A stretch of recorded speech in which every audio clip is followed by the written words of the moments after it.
can think of all the times you told me not to touch the light. I never thought that you would be the one. I couldn't really justify how you even thought it could be right, 'cause everything we cherished is gone. And in the end, can you tell me if it was worth the try, so I can decide? Leaves will soon grow from the barrenness of trees, and all will be alright in time. From waves overgrown come the calmest of seas, and all will be alright in time. Oh, you never really love someone until you learn to forgive.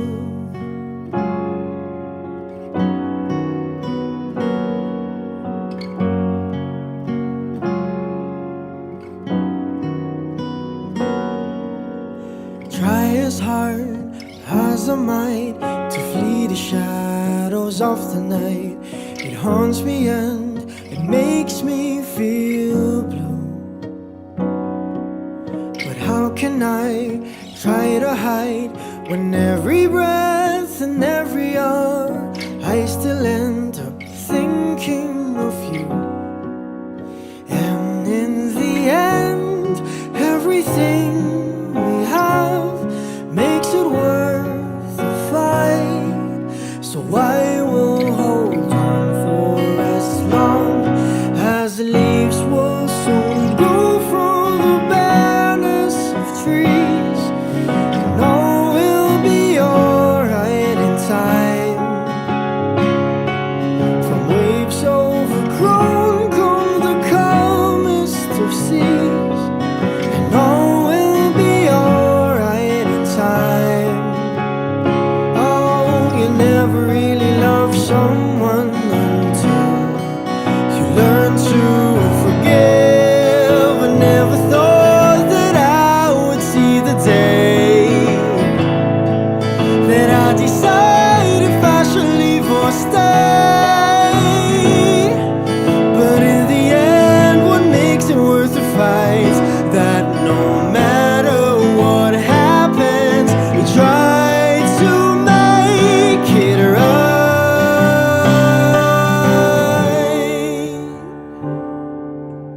Leaves will soon grow from the barrenness of trees, and all will be alright in time. From waves overgrown come the calmest of seas, and all will be alright in time. Wounds of the past will eventually heal, and all will be alright in time. 'Cause all of this comes with a love that is real. I said all will be alright in time. I said all will be alright in time. I said all will be alright in time. All will be alright in time. Oh, you never really love someone until you learn to forgive. You learn to forgive. Learn to forgive.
sa makadaghan ug karon suplion ko kini pag-ingon uban sa mga luha nga dunay daghang mga magtutuo kansang pagkinabuhi sukwahi sa tuyo sa kamatayon ni Kristo sa krus. Musangko gayud sila sa impyerno kay ang ilang gipakadiyos mauman ang mga kailigon nga lawasnon. Nagpasigarbo sila sa angay unta nilang ikaulaw ug naghuna-huna lamang sila sa mga butang niining kalibutana. Apan kita mga lumulupyo sa langit ug mahinangkon kitang nagpaabot sa pag-anhi sa atong manunubos gikan sa langit ang Ginoong Hesukristo. Ilisan niya ang atong mga lawas nga may kamatayon sa lawas nga mahimayaon sama sa iyahang pinaagi sa gahom nga gigamit niya sa pagmando sa tanan. Busa mga igsuon nga gimahal ko ug gihandom, kalipay ug garbo ko. Paglik-on kamo diha sa Ginoo. Ang pulong sa Ginoo. Salamat sa Diyos.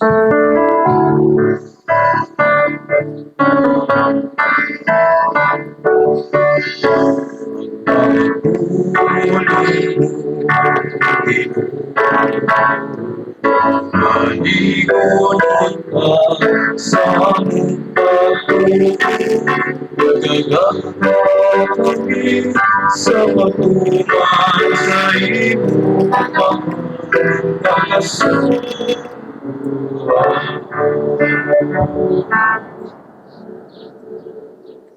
Ang Ginoo manaha kaninyo. Pagbasa gikan sa Santos nga Ebanghelyo sumala ni San Lucas.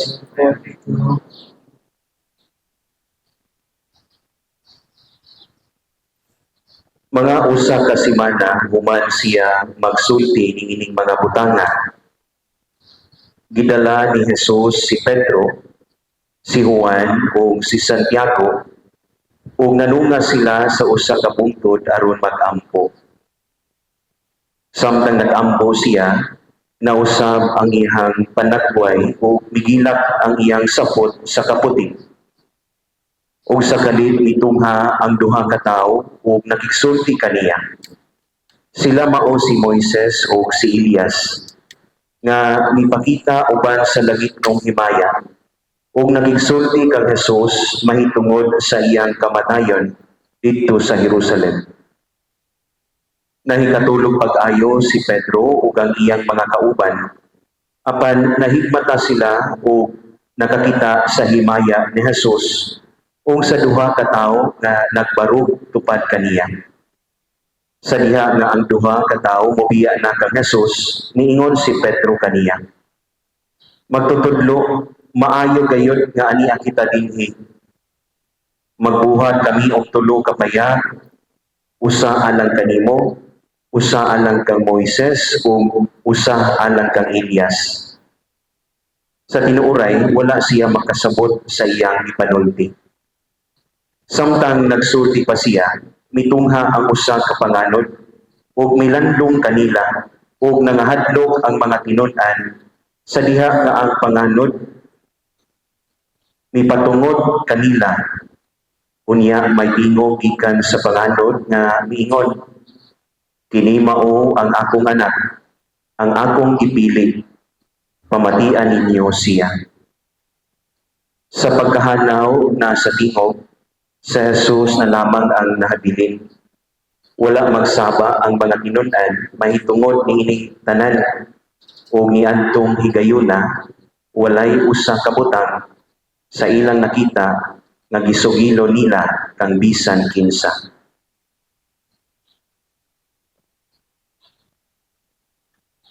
Mga igsuon, ang maayong balita sa atong kaluwasan. Dayon ikaw, Kristo.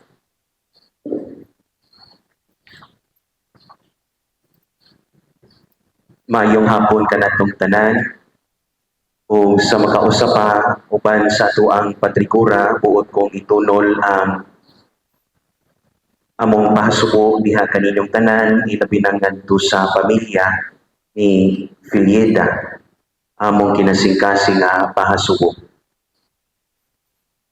Siguro we are very familiar with the saying na nayon at the end of every tunnel, unsay sumpay, there is light. Nakaagi naman siguro mo og tunnel, no? Unya, atong makita diha sa tunnel nga diha sa taliwala, ngit-ngit, unya inikabot nato dito sa tumoy, mukalit lang og kahayan. Pero naay wala mabantay sa kadaghanan niini. Ingon sila nga at the end of every tunnel there is light. But most of the people doesn't observe what is in the middle of the tunnel. Unsa may naa tunga-tunga sa every tunnel. Yes, naa diha ang kangit-ngit. Pero we haven't observed, we haven't noticed that in the midst of this darkness, there are small lights. Wala man, dili man totally nga ngit-ngit yun ang tunnel. Naamang yung mga ginagmay ng mga suga. No? Kabantay mo, maagi mo diha sa SRP. No? Gikan ka mo, usod ka diha sa tunnel, sa SRP. Hayan. Pero wag yun na ingon nga tunga-tunga sa maong tunnel. Ngit-ngit kaayo. Pero naagi yung mga smaller lights. I shared this because I want to emphasize nga tuod naamanta sa taliwala sa kangit-ngit karong panahon tungod kay sa dili madugay ato mang ihatod sa iyang lugnanan ang atuang minahal nga si Filieda. And from now on, there are changes will happen. Nanay pausap sa kunang ingon nga after the 9th day, inighatod nato sa iyang lugnanan, makasinati na tao kahilom diha sa Panimalay. Daghan ang mausap. Pero gusto ko mo hatag ko gibugaton nga sa kunang ingon. In the middle of this darkness, there are smaller lights. Because I want to emphasize nga bisa na ata taliwala sa kasubo, kasakit, na aning mga tao nga nagpabilin nga kahayan diha sa tuang kasubo. Can you imagine nakakita mo sa inyong luyo? Kining naas tubangan unsa ta kadaghan karon? Ha? These people I am referring to are the smaller lights in this tunnel. Tungod kay sayon man ta mga igsuon nga we cannot live without the lights. Dili ta mahimo nga di gyud ta mabuhi kon naa gyud ta totally diha sa kangit-ngit, mangita gyud ta og kahayan. Umindot kaayo pod ang pahinumdom sa tuang salmista unsa may ingon diha sa Salmo nga ang Ginoo maoy akong kahayag o kaluwasan. Aside from these people who love Filieda, there is a God who loves the most Filieda. Sayon ko nga kitang tanan na higugma man ta, mabitaw na nga naa ta dinhi karon. Pero dili nato kalimtan kay usahay magud mga igsuon, makasinati gani ta og makasugat gani ta og mga pagsulay labi na kining realidad sa kamatayon. Makaingon ba yata nga murag tag nalumpagan, murag kining ato ang kadasig, kining ato ang paglaom nalumpag tungod kay mura bag makaingon ta nga nagmadaugon ang kamatayon batok sa kinabuhi sa tao ug napildi ang kinabuhi sa tao. Ug mao ba yan ni usahay magtukmod kanato mga igsuon nga mabugatan ta, mao ni magtukmod nga nato nga maluya ta. Tungod kay matud pa sa usa ka panudihon nga nag-ingon nga if someone dies, a piece of you dies also. If someone dies, a piece of you dies also. Nga mura bag, we are not complete. We are no longer complete because someone has been gone. Labi na, pinakamahal na to sa atong kinabuhi. Atong inahan, atong ginikanan. Ingon sila nga kana ko nung ang pinakasakit ko nung kana ko nung maglubong ka sa imuhang anak. Pero on the side of the children, dili po dalim na maglubong ka sa imuhang sa tao nga nagmatuto kanimo, nagsamba kanimo for a long time. Dili po sayon, dili po dalim. Bugat kaayo. Kung natong ginikanan, natong inahan, oy mo taliwan. Pero ngatong ebanghelyo mga igsuon, naghatag natong kadasig.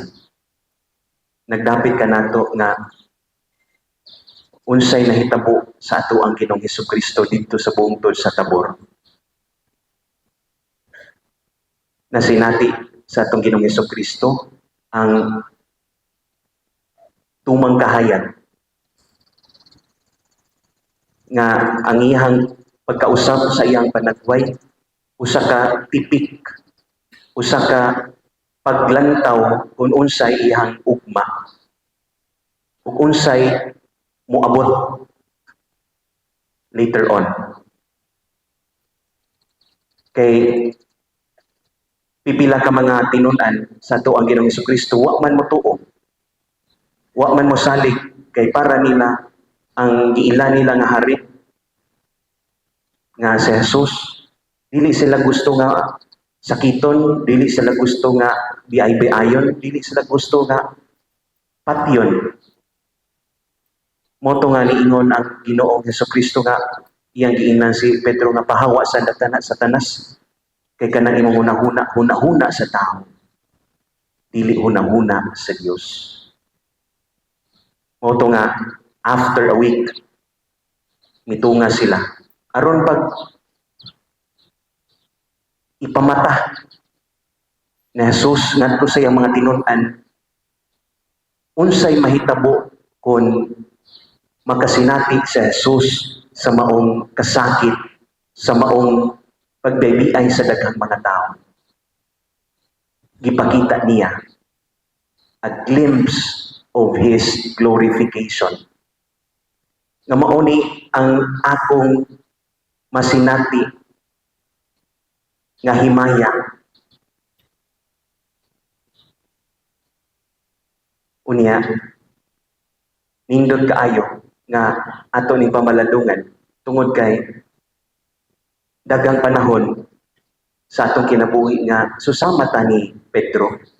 Kana bang unsa may kinaiya nga ipakita ni Pedro?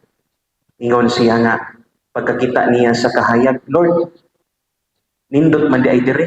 It is good to be here. Dili na lang ta manaog. Kay mas nindot diri kay dito sa ubos. Diri sa bukid.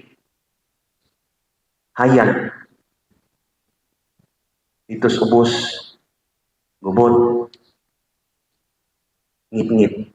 Moto nga, dili na lang ta manaog, magtukod na lang tagbalay diri. Usa imuha, usa kang Moises, usa kang Elias. Because it is good to be here. Mga igsoon, sometimes, diha sa itong kinabuhi, muratag si Pedro nga, we don't like to go down tungod kay we have found comfort in the mountains. And our comfort, as I have said, siguro tao. Nga tong comfort zones, siguro atong mga suod nga higala. Tong pamilya, labi na ang atong comfort zone, si Philida. But again, we are being reminded by the good Lord that we don't need to stay in the mountains. Kinahanglan tang manamog and learn to face the sufferings, the pains. That is why nakaingon ko mga igsuon nga usahay kini bitaw losing bitaw. Losing is also a blessing. Losing is also a blessing. Ngano man, tungod kay nakat-on man ta sa pagbuhi sa mga butang nga lisod kayo buhian. Ikaduha, nakat-on ta sa pagbuhi sa mga tao nga lisod kayo buhian, pero we learn to let go because we want them to be happy. Again, ang kinabuhi sa tao, adunay pagkatapos. Dinis kalibutan, we cannot feel perfect love, perfect happiness, but only when we are in God. Muna nga, tuod, magsubuta tungod kay biyaan na ta ni Philida. But behind that sadness, kinahanglan sa tang magmalipayon. Tungod kay mubalik na siya ngadto sa iyang binuod nga magbubuhat. And we are sure that her God is waiting for her. Naghuwat ang Ginoo sa iyang pagbalik. Muna nga kita, we are challenged to let her go and feel that perfect happiness that only God can give. Lisod, sakit, bugat. But again, this is the cycle of our life. Kitang tanan mo magpapanaw raman ta nining kalibutan. And there is a better life after death. Mao kana gipamadtud-an kana sa ato ang Ginoong Hesukristo pinaagi sa iyang pagkabanhaw. And so my dear friends, we thank the Lord. Atong pasalamatan ang Dios sa atong pagsaulog ni Santos nga misa. Dili lang kita, wala lang kita nag-ilang, wala lang kita nagsubuapan. Ang atong kasing-kasing mapasalamaton tungod kay for a long time, we were with Philida. We have known Philida. Atong nailhan siya, daghang tang nakatuna niya, Daghan siyang gitudlo din kanato. And if you want her to live, don't stop loving her. No? Dili nato siya undangan sa pagigugma diha sa paghalad nato kanunay ug pag-ampo mga sakripisyo, no? Alang sa iyang kalan. Kita usab kung sa ko nag-ingon nga kung wala pa ta makapangayo og pasalamat, pasalamat ta. Kung wala ta makapangayo pa og pasaylo, mangayo ta pasaylo. Unya katapusan ato usab siya nga pasayloon sa mga higayon nga wa siya makahimo sa iyang katungdanan isip usa ka inahan, isip usa ka higala tungod kay sayon ta nga dili man siya perpekto. Mga igsoon, kalinaw alang sa matag usa if we learn how to reconcile with each other, giving forgiveness with one another. Nga mao ba ani ang gitinguha sa ato ang Ginoo? Na kitang tanan should learn how to love, should learn how to forgive, because we are not perfect.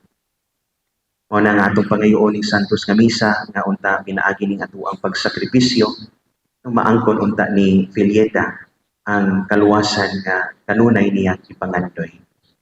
O padayon usab kita sa pag-ampo alang sa pamilya nga nagmasulupon tungod sa iyang pagtaliwan. Pahulay nga dayon ihatag mo kang Filieta o Ginoo kaya nuway pagkabalong mudanag ang kaniya hangtod sa kahaturan mupahulay unta siya sa kalinaw. Amen. Manindong palihog. Ang pagkausab sa panagway sa Ginoo dito sa bukid nagmatuod sa misteryo sa pagtuo nga gisaksihan sa mga piniling apostoles.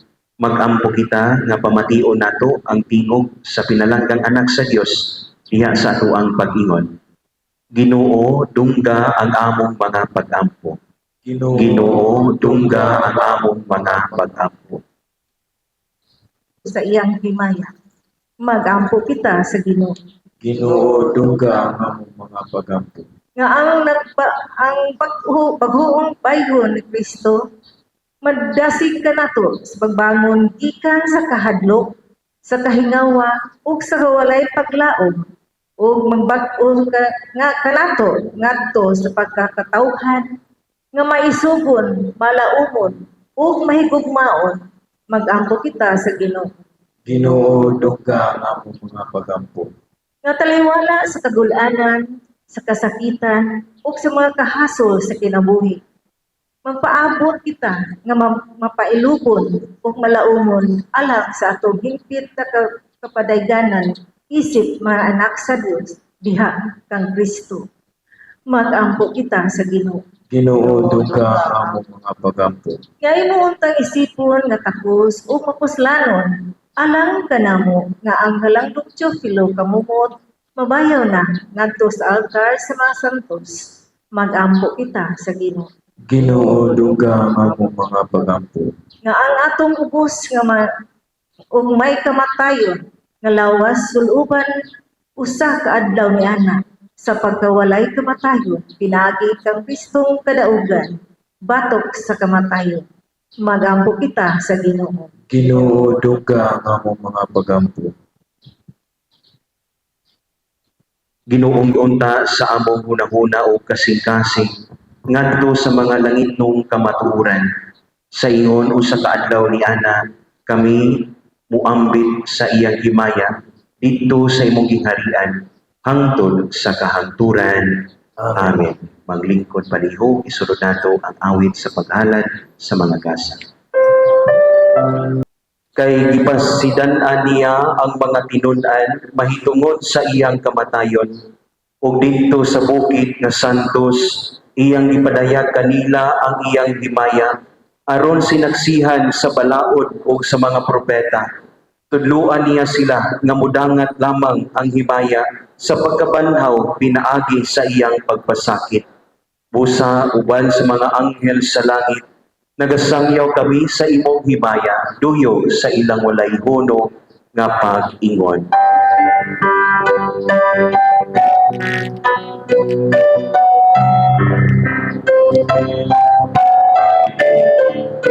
Sa paraiso, sugatong kaunta sa mga martir o datong nato sa syudad na balaan ang bago o tunay Jerusalem. Ang Ginoo manaa kaninyo o manalangin kaninyo uban sa inyong pamilya ang magagagahon na Dios, ang Amahan, ang Anak, ug ang Espiritu Santo. Amen. Tapos ang misa na nagugma o kalinaw ni Kristo. Salamat sa Diyos.